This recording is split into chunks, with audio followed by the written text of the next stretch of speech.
వాక్యము మీ హృదయపు లోతుల్లోనికి వెళ్ళాలి. వాక్యము మీ మనసు లోతుల్లోనికి వెళ్ళాలి. దేవుని వాక్యము మీ హృదయపు లోతుల్లోనికి వెళ్ళాలి. చాలా మంది వాక్యం వింటారు కానీ దాని ప్రకారంగా ప్రవర్తించరు. దాని ప్రకారంగా ప్రవర్తించకపోతే మీరు విరువారు మట్టుకే అయ్యుంటే మిమ్మల్ని మీరు మోసపుచ్చుకుంటారు. అది వాక్యం అర్థం.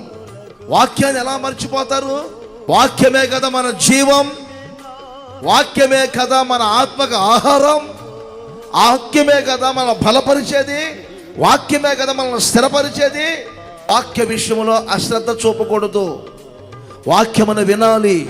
వాక్యం మీ ఆత్మకు ఆహారం, వాక్యం మీ పాదాలకు దీపం, వాక్యం మీ కన్నులకు వెలుగును కలుగజేస్తుంది, వాక్యం మీ ఎముకలకు సత్తువును కలుగజేస్తుంది.